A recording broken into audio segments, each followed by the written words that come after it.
Hi, everyone. Welcome to Dead to Rights, the podcast. I'm your host, Donna Carrick. Each week on the pod, we aim to bring you fantastic interviews with our deadly friends in the writing industry, from authors to booksellers, publishers, editors, and everyone in between. We'll talk with these knowledgeable folks about writing tips, author and reader events, and changes in the current industry landscape. For our Readers on the Run, we'll feature short stories every week designed to delight our busy readers during commutes, while walking, or any time a great short story would be appreciated. So hop onto your favorite listening device and subscribe today at iTunes or at Google Play. Also, a heads up to our faithful listeners, we'll be bringing the Dead to Rights podcast to our Carrick Publishing YouTube channel in the very near future. Do you have a question related to writing or the book industry that you would like Donna to answer or to ask to one of our authors? If so, hop on over to the Facebook page Dead to Rights and post your question. We'll be sure to include it in the next upcoming episode. Thank you.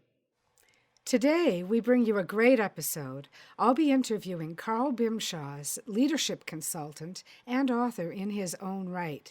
Karl will bring some great tips for our writers out there. But before we do that, I'm going to bring you a short story by my husband, Ted Carrick, titled There's No Such Thing as Time. And he wrote it in 2009, shortly after the death of Michael Jackson. So if you put it in that context, I think you'll get his drift. Thanks, and I hope you'll enjoy the story. Let it rot.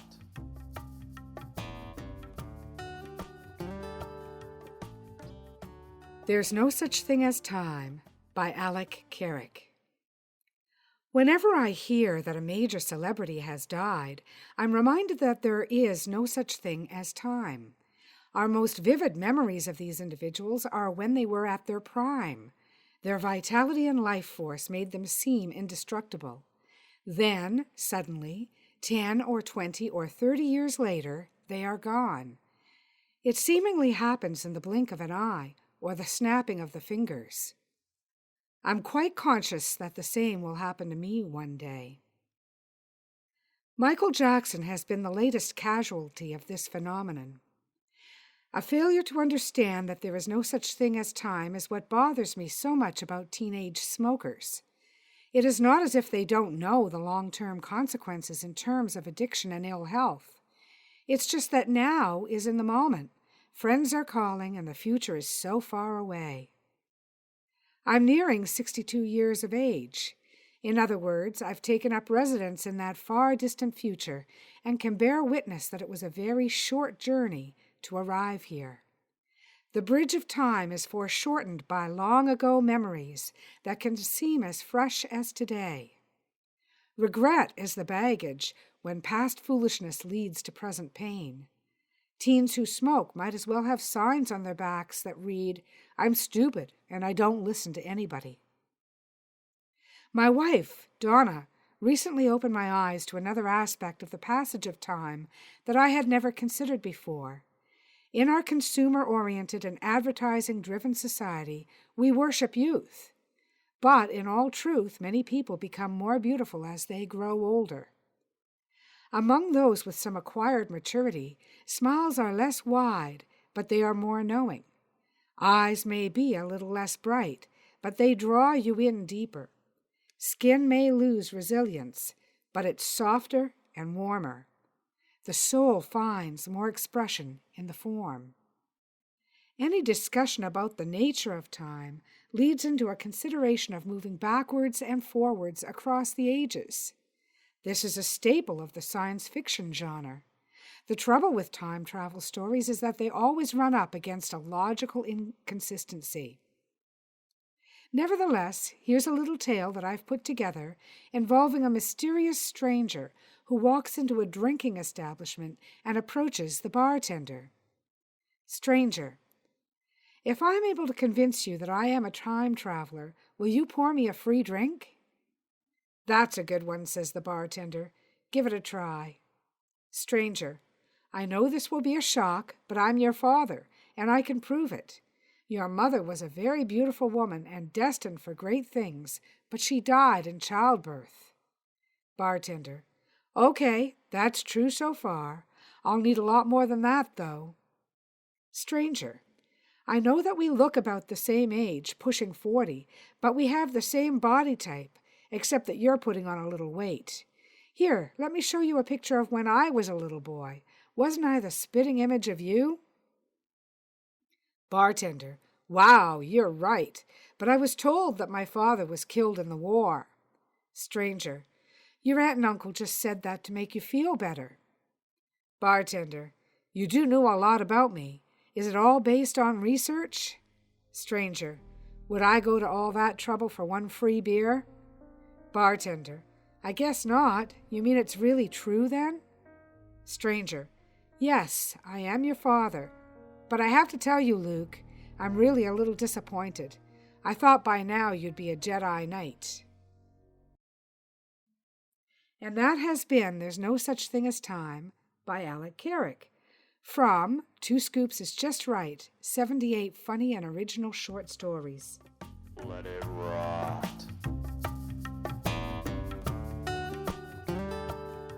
And now, let's give a big Dead to Rights welcome to Karl Bimshas. Karl is an acclaimed executive coach and a celebrated author. Boston-bred and California-chilled, he earned an MS in Executive Leadership from the University of San Diego and a BA in Mass Communications from Emerson College. He's held several operational and sales positions in public and private corporations. As an executive coach, Karl has helped many companies and individuals improve relationships and strengthen leadership skills.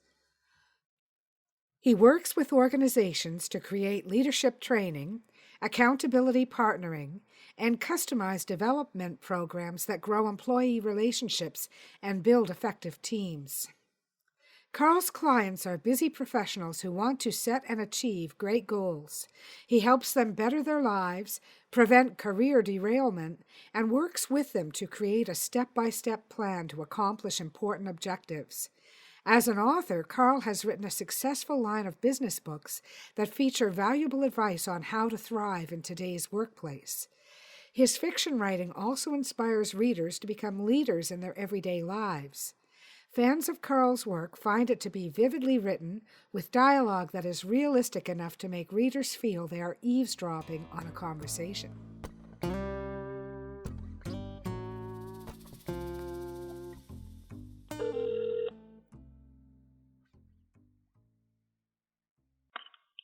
is Karl.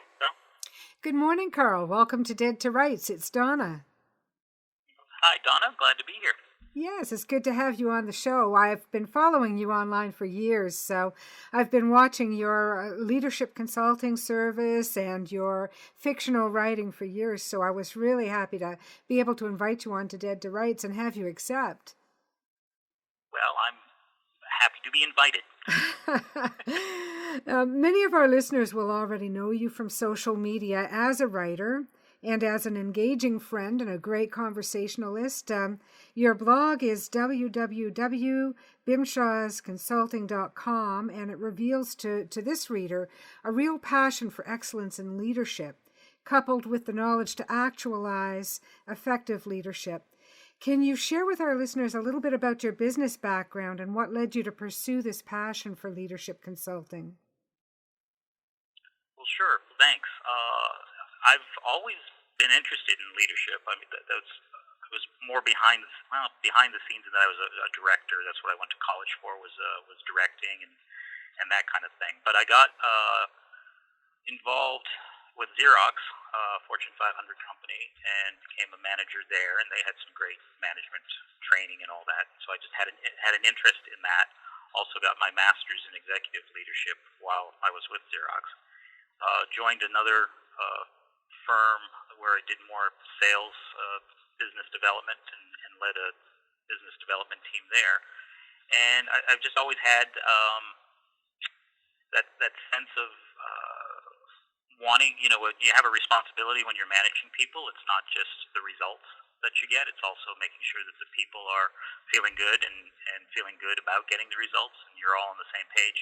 Mm-hmm. And I've worked with people who get that and do a fabulous job, and I've worked with people who don't, and it's a horrible job. And I really can see the toll that takes on people. So it's really kind of infused me with the passion of making sure that we have more.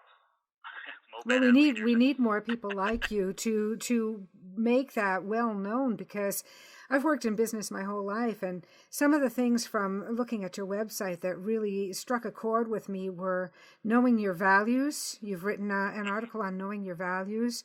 You can thank your lousy boss. I love that, because we love to criticize our lousy bosses, but sometimes our takeaways are quite positive. So that's something that we should thank them for. And why some executives do not put poor performing leaders on corrective action. Those were just three of the topics that really struck a chord with me on your website. And it's all about making a better life for ourselves while we earn a living, isn't it?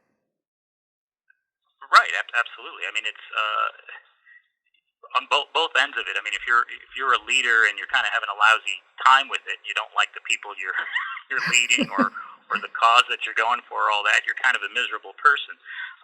And then nobody really wants to work for that kind of person either. But we often get stuck doing that. So I'm also trying to have people, understand how to deal with those types of people so they don't have to work for them for long. Mm-hmm. But yeah, definitely. Yeah. So there's definitely a passion for sure. I mean, that's, on both sides of it, it's very much wanting people to lead better, but also kind of wanting to dramatically diminish the amount of influence lousy leaders do have. So. Yeah, I'm very much of the opinion that we don't know what exists in the afterlife, but in this life, we've only got a very limited amount of time, and we want to excel, and we also want to be happy, and the two often go hand in hand. When we're really happy, we tend to excel, and when we excel, it makes us happy. So, that's what drew me to your site and to knowing more about what you're doing. What types of people come to your organization for help, and from what business backgrounds? So they're all types of people. They come from, it's mostly professional services backgrounds, although not exclusively. I tend to work with people, there's kind of three sets of people. Individuals who come in for individual coaching.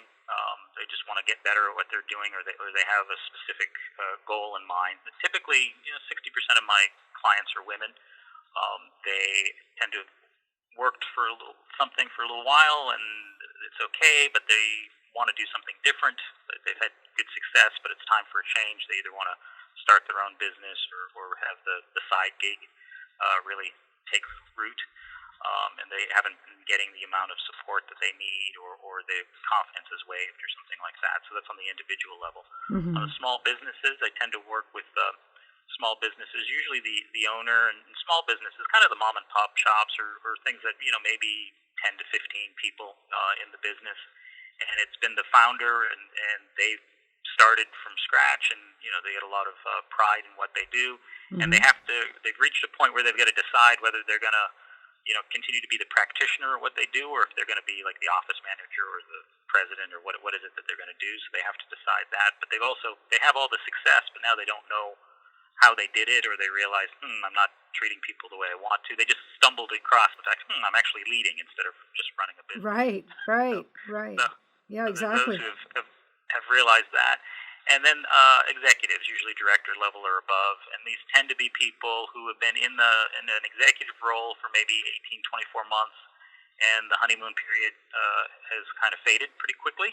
Mm-hmm. And usually their team aren't as enthusiastic as it was before, and they're not quite equipped with it. Sometimes they're directed to come to me, but usually, and I tend to work better with the folks who are looking for the self-improvement and say, hey, something's not quite right. Yeah, because they don't always know why, do they? All they know is something is wrong. Right. Yeah. Well, I know I've been both a manager and a managee, and I can tell you, you often don't know what's going on behind the scenes in some of these relationships.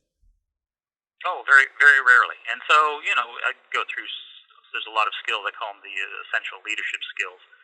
where they're just some of the basic things like business acumen and how to read people and just Mm-hmm. a lot of the nonverbal clues so that you're Yeah. a little bit more aware of what's going on instead of just, Yeah. working on a task. And that brings our listeners to why I wanted you on the show, because as our listeners know, this is a writer's podcast and a reader's podcast. And if you don't know Karl Bimshas, he is an author. He has a number of leadership books to his credit, as well as a number of fictional works to his credit. And right now, I want to ask about your leadership books, Karl. The Leaders Don't Shrug, I've Been Thinking, Pushing Back the Ocean, and one of my favorite titles, The Day Kevin Turtle Abandoned His Shell. As a creative writer of fiction, I think it's brilliant that you realize the need to articulate your knowledge in the written format. It's a medium that many business leaders overlook, and it's something that everyone can carry away with them. It's not just words spoken that are quickly forgotten. It's something that people can go back and study and ponder. What first triggered you to go down the path of writing your leadership skills down for people? Well, I think, like with most writers, I wrote quite a bit, and then that was it, right? Mm-hmm. Nobody saw what I wrote. Mm-hmm. Yes, exactly. It might have been journals or like, hey, here's what I should have said, a little dialogue in your head, and those kinds of things. My sort of background in writing was screenwriting, so all the fiction stuff I did was screenwriting, so I didn't think about any business stuff per se. Mm-hmm. And then it was, 2006 or so with blogging kind of first opening up, and I made it one of my goals for the year to go public with my writing. Mm-hmm. And so the blog was the way to do that, where I would just start, putting down some thoughts. And because I was a business development manager at the time, they tended to be, my audience was, my staff, and mom and dad maybe. Yes. And I just wrote, about situations and how we could deal with it better or differently. And they tended to be business, but they also, they were human. It was just how to deal with a human, not just in a business situation. So that was probably the trigger where I forced myself to go public with it, just put the writing out there, and then it was, hey, I have a built-in audience who sort of has to pay attention anyway. How handy for you, Karl. back then. Well, and that's where you get feedback, because they didn't always like it and didn't always appreciate it, but sometimes Of course. they did. But that just got me, that built the discipline around starting to explore everyday items, that we deal with from a leadership standpoint or just people interaction standpoint. I think, sorry to interrupt, but I think, Karl, that you've got an artistic approach to life in general, and I think that bleeds into your business, doesn't it? I'm thinking of something you wrote called Bring Your Artist to Work, and you quoted Pablo Picasso, who said, every child is an artist. The problem is how to remain an artist once we grow up. Talk to me about how that bleeds into your business life. Well, it's the constant struggle or dance between the head and the heart, right? Mm-hmm. With everything that we do, and even with me and my coaching, I'll find people who are very much in their head, very logical over things, and I'm like, okay, let's work, from the heart and the gut. And others who are very emotional and aren't really being very logical, and so we go the other direction. So it's partly my own learning and development that it takes both to be fully living. Mm-hmm. And the artistry is knowing which time to listen to which one. Yes. And I think we still need some editing on that approach. But, and we'll never be perfect, and that has to be okay. Right. But we should strive to make it the best experience for ourselves and others that we can, I think. And that's what drew me to ask you to come on and talk about this, because every aspect of our life is an art, in my view, and not just the writing or painting or dancing that we do in our lives, but the work. Exactly. Yeah. That's exactly right. And because there's when you're looking at, because art is creativity, so anytime you're doing something, creative or bringing your own interpretation or perspective to it, you're bringing a kind of an art to it, a music to it. Mm-hmm. And isn't that a great thing to look at when you see people who are just passionate about what they're doing? Yes. And even if they're not passionate, because it doesn't have to just be that, because that can burn out, but they're just expert at what they're doing and they do it very well. It's a great thing to look at. It's a I love watching joy. people It's a work. joy. It's a joy to me, and it's one of the reasons I wanted to talk to authors, because to me it's a joy to see people doing what they love. And you hear this about painters, you hear it about dancers. Why not authors and writers? I mean, we're artists too, and we have a real joy in what we do. And I wanted to explore that with as many authors as I could, which brings me around to your creative writing. Do you mind if I read a little bit of a poem that you wrote, just a tiny bit for our listeners? Oh, I don't think I have any choice in the matter. You could say no, and I could edit it out, but let me go ahead anyway, and then you can be the judge. It's called "The First Embrace" by Karl Bimshas. He may be hooked, may be shook, but he will not sleep well tonight. And we, us seasoned romantics, alone in the cafe, with our pens and words and empty cups long grown cold, witnessed it and know, whatever it will become, would never have begun without her. I loved that, and I found it absolutely brilliant because, in my experience, there's almost always one partner or the other in the dance of romance that is the leader and who makes it all happen. And you captured that just perfectly, and that's the creative part of your writing, I think. You've got titles like "He Loves It When She Smiles," "Leaving Castle," "The Gambler's Son," "Three Blinks and a Sigh," and "The Trouble with Women," and not to mention "Caffeinated Romance," which has a beautiful cover. I just, for a business leader like yourself, it might seem out of character to someone who doesn't know anything about you, but to someone who first got to know you online through your social media presence, it's not at all surprising. Which of your two author selves do you most connect with? I mean, and by this, the creative writer or the business writer, or both? Right. Yeah. Well, I think it's yin and yang, right? They have a symbiotic relationship. Yes. I mean, there are times you have to focus on one, and then that's when the other one screams for the attention. So, as depending upon what's going on in the business world, both from things that I have to get done, or marketing, or just trying to grow the business, be much more sort of business focused, and that has its own type of creativity. But after a while, that's like, oh, I got to go out and get a cup of coffee, and before you know it, out comes a poem or yes, a bit of dialogue or something like that. Short story, a novel. Yeah. Yeah. So they feed into each other, and I think that's I don't keep the worlds separated, but I don't intentionally bring them together. I think that's actually kind of the way that the perfect couple, right? They each have their own world, and then they come together every once in a while. Yes. So they're not fully compartmentalized. Yeah. I understand. Yeah. What's your next project all about? What are you working on now, and when do you expect it to be complete? You want accountability from me, huh? I do. I've been listening to your leadership advice, Yeah, well, the Cobblers Kids have no shoes. Okay, so there is, I, like most writers, have a novel that I've been working on for a very long time. And so actually, one of the things that I did, as I mentioned, a lot of things were screenplays to begin with.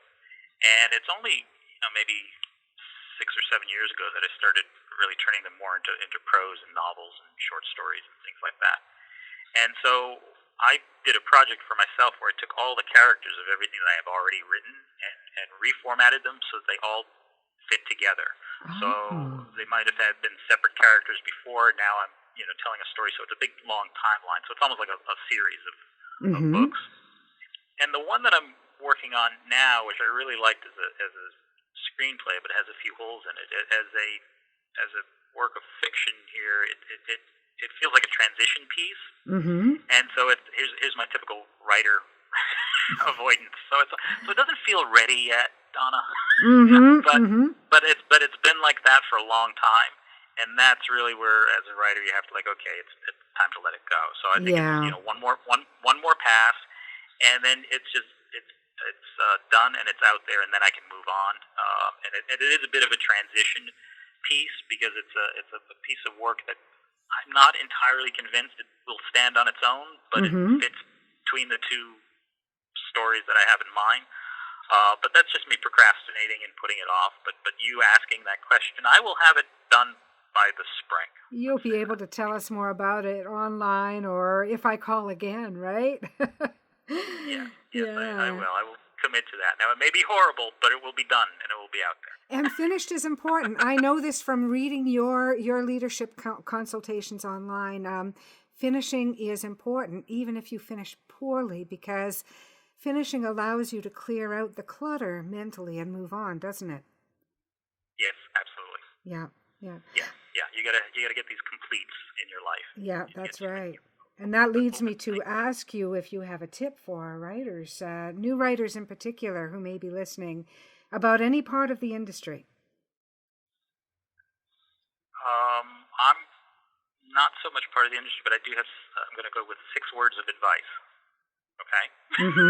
I would say this: write, revise, release, receive, rejoice, and repeat.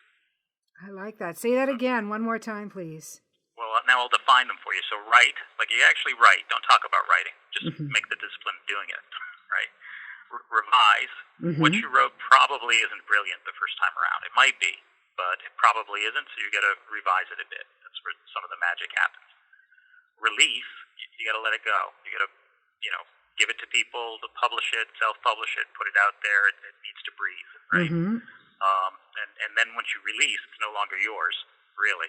So then you have to receive, and you're going to get feedback. You don't have to listen to it, right? Some people will think it's great. Some people won't.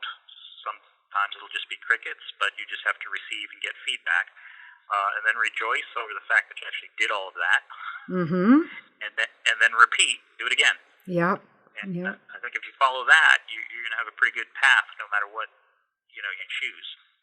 I think you summed it up brilliantly. That's 6 words for writers, and I'm going to listen to this again when I'm done recording it, because I think you've summed that up just absolutely perfectly. Spot on. Yeah. Well, thank you. And thank you, Karl. I really appreciate you coming on the show with us today. Stay on the line with me. I'm going to chat with you for a minute before I let you go once we're done recording. Terrific. Thanks so much for having me, Donna. It was my pleasure, truly. What a treat it was to have Karl Bimshas on the pod today. I hope you've all enjoyed hearing him and his leadership tips for writers. I want to send him a great big thanks. You can find Dead to Rights at deadtorights.ca or at our Facebook page, Dead to Rights. Our Twitter handle is @DeadToRightsPod. We'd love to hear from you at carrickpublishing.com or at our Carrick Publishing Facebook page. If you've got any questions that you'd like me to ask to any of the authors who come on our show, please go to the Facebook page Dead to Rights and post them there. I'll be sure to watch for them and include them in the programming. You can find me, Donna Carrick, on Twitter at Donna_Carrick or at my website, donnacarrick.com. If you're a published author and you'd like to join our listeners on the pod, contact me at carrickpublishing@rogers.com and say schedule me for an interview. Join us next week when we'll have another great interview and story for you. Our Dead to Rights theme song is Eyes of Gold, composed and performed by Ted Carrick, who also brought us any original story scoring music. Thanks for joining us. See you next week.